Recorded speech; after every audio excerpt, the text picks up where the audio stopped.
Sorry শিক্ষামন্ত্রী আমাদেরকে বলেছে আমরা নাকি ফার্মের মুরগি। আচ্ছা আমরা ফার্মের মুরগি তো ঠিক আছে, বাপ মায়ের ফার্মের মুরগি জন্ম দিচ্ছেন কি করবো? ফার্মের মুরগি জন্ম দিলে তো কিছু করার নাই। জন্মাইছি ফার্মের মুরগি নিয়ে, না এখন তো ট্যাগ লাগিতে পারবো না দেশি মুরগি নিয়ে। মাথায় 2 ফোঁটা পানি পড়লো বলে জ্বর আসে। আরে ভাই কালকের একটা পরীক্ষা না দিলে মানুষ পড়ে যেত। এই যে একটা মেয়ে সুইসাইড করছে কালকে পরীক্ষা দিয়ে আসে, এটা কি প্রধানমন্ত্রী বা শিক্ষামন্ত্রী দায়ভার নিবে? আপনারা বলুন কেউ দায়ভার নিবে? কেউ দায়ভার নিবে না। আর কিন্তু যেই বাবা মার কোল খালি হয়েছে তারাই বুঝতেছে আসলে কি এই একটা পরীক্ষায় জীবনের স্বপ্ন। একটা পরীক্ষা যদি 6 আগস্টে নেওয়া হতো বা 5 আগস্টে নেওয়া হতো আমাদের কোনো ক্ষতি হইতো না। আমরাই চাচ্ছিলাম পরীক্ষাটা পিছিয়ে দেয়। এবার আমাদের মতো অনেক শিক্ষার্থী আছে যারা চায় পরীক্ষাটা তাড়াতাড়ি শেষ হয়ে যায়। আমরা পরীক্ষা দিতে জিনিসটা পছন্দ করি না, কিন্তু সেখানে আমরাই বলছি যে একদিন পিছাইলে, একটা পরীক্ষা পিছাইলে খুব ক্ষতি হয়ে যাবে না, একটা পরীক্ষা পিছাইলে জীবন শেষ হয়ে যাবে না, একটা পরীক্ষা না নিলেও কিছু হইতো না। ঠিক আছে নেন, একদিন আপনারা পরে নেন, একদম শেষ পরীক্ষা পরের দিন নেন, আমাদের কোনো মাথা ব্যথা নাই, আমাদের কিছু নেই। কিন্তু এই যে এতগুলো বাচ্চা বৃষ্টিতে ভিজে পানি কোমর পর্যন্ত পানি নিয়ে হলে গেছে পরীক্ষা দিতে, তারা যদি অসুস্থ তাদের দায়ভার কে নিবে? তাদের দায়ভার প্রধানমন্ত্রী নিবে? তাদের দায়ভার তো প্রধানমন্ত্রী নিবে না। তাদের দায়ভার কি শিক্ষামন্ত্রী নিবে?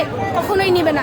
তাই বলি আমরা ফার্মের মুরগি, আমরা জন্ম হয়েছি ফার্মের মুরগি নিয়ে, আপনি দেশি মুরগি ট্যাগ নিয়ে ঘুরেন। একজন শিক্ষামন্ত্রীর মন্তব্য কি এরকম হতে পারে? কখনোই না। সে ভুলে গেছে স্বৈরাচার হাসিনার কথা, যখন বলেছিল রাজাকারের বাচ্চারা, রাজাকারের দালালরা। ভুলে গেছিল 24 জুলাই আমরা কি করছিলাম। সে মনে করছে কি ফার্মের মুরগি তো বললে কিছুই হবে না। সে যখন বইলা ফেলছে এখন সে বুঝতেছে আসলে সে জীবনে কত বড় ভুল করছে। সে ভুলে গেছে 24 জুলাই কি। সে যদি ভুলে যেয়ে থাকে আমরা এই 26 জুলাই সে মনে করে দিতে রাজি আছি 24 জুলাই কি। সবসময় মনে করে দিতে রাজি আছি 24 জুলাই কি ছিল এবং স্বৈরাচার হাসিনার পতন কিভাবে হয়েছিল।